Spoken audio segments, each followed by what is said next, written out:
नमस्ते। आपके सामने है ब्रह्म वैवर्त महापुराण श्री कृष्ण जन्मखंड चौखंबा प्रकाशन वाराणसी से यह प्रकाशित है। इसके अध्याय नंबर 105 में क्या लिखा है?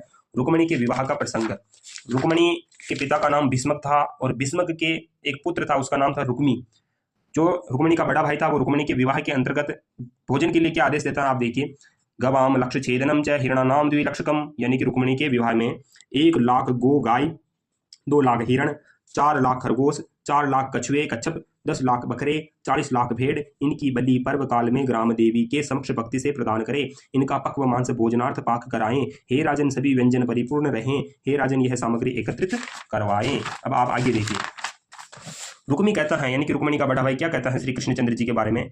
रुक्मी कहता है, क्या आश्चर्य है, काल का कैसा महात्म्य है, अथवा देव को कौन रोक सकता है।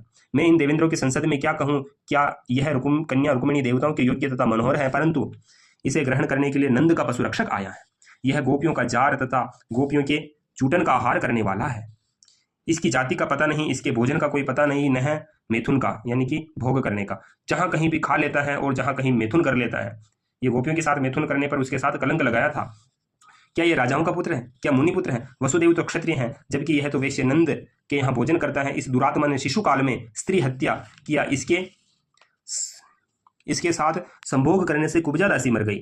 इसके साथ संभोग करने से कुब्जा दासी मर गई। वस्त्र हेतु इसने धोबी को मार दिया। राजा कंस का वध करके ब्रह्म हत्या पातक लगता है, वह इससे अवश्य मिलेगी। इस दुष्ट ने धार्मिक कंस का जो वध कर दिया है। अब ये रुक्मिणी का बड़ा भाई रुक्मी कह रहा है, ये रुक्मी के वचन है। अब आप सोचो, भगवान श्री कृष्णचंद्र जी को कलंकित किया इन पुराणों ने, और इन पुराणों का आप प्रमाण मानते हैं। और इन पुराणों में जो गाय की हत्या, आप कहते हैं ना गो हत्या नहीं होते हैं, ये गाय की हत्या करवा दी इन्होंने। 2 लाख हिरण, 4 लाख खरगोश, बकरे बकरे भेड़े, सबको काट पीट करके सबको भोजन करवाया रुक्मिणी के विवाह में। ऐसी बातें लिखी, आप इनको कैसे प्रमाणित मान सकते हैं? ये वेद विरुद्ध कर्तव्य है। ये वेदों में ऐसा नहीं है, वेदों में मांसाहार नहीं है, व्याभिचार नहीं है। भगवान श्री कृष्ण जी योगी थे और रुक्मिणी के विवाह में ऐसे कुछ भी नहीं हुआ था, पर इन पुराणों में ऐसे गपोड़े मारे हुए हैं। सत्य को जानने के लिए पढ़े सत्यार्थ प्रकाश।